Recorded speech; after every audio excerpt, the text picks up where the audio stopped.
आपल्या विद्यार्थ्यांना साधारण तरी 40 ते 45 आपल्या विद्यालयातून एकच प्रत्येक महाविद्यालयातून एकच विद्यार्थी हा सहभाग घेऊ शकतो. धन्यवाद सर, आपण आपला अमूल्य वेळ दिला आणि ह्या दिवशी आंदोलन माहिती आहे की मी अजिंक्य पाटील, कॅमेरामॅन सतीश. आपल्यासोबत या ठिकाणी कृष्ण गवारे सर आहेत आणि या युथ फेस्टिवलविषयी आपल्याला अत्यंत महत्त्वाची माहिती किंवा प्राथमिक परिचय जो आहे आपल्या सगळ्या प्रेक्षकांना व्हावा म्हणून सर या ठिकाणी आहे. त्यांचे पहिले आभार मानतो.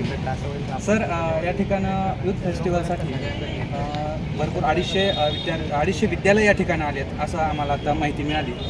तो सर, या 250 विद्यालयामध्ये 100% प्रत्येकांची उपस्थिती या ठिकाणी आहे का? आणि जर समजा ती असेल तर त्यांच्या राहण्याची व्यवस्था, त्यांच्या भोजनाची व्यवस्था आणि बाकीचं जे मॅनेजमेंट आहे हे आपण कसं करतो याची काही माहिती आम्हाला प्रश्न आता उपस्थित केला आहे. तर या ठिकाणी आत्ताशी तर महोत्सवाची सुरुवातच आहे आणि अजून साधारण थोड्या वेळात आपल्याला लक्षात येईल या ठिकाणी तयारी कशा पद्धतीची आहे, भोजनाची व्यवस्था कशी आहे, बाकी सर्व तयारी इव्हेंट्स कशा पद्धतीने सादर केलं जाणार आहे याची सर्व माहिती आपल्याला थोड्या वेळात इव्हेंट ज्यावेळेस सुरुवात होईल त्यावेळेस कळेलच. आणि हा 3 दिवसाचा कार्यक्रम हा सगळा नियोजनबद्धता आणि यासाठी वेगवेगळ्या टीम्स वगैरे तयार केल्या जातात का युनिव्हर्सिटीकडून? हो, साहजिकच विद्यार्थी कल्याण मंडळ जे आहेत याची सर्व रूपरेषा तयार करतात आणि वेळोवेळी याची माहिती महाविद्यालयात देत असतात.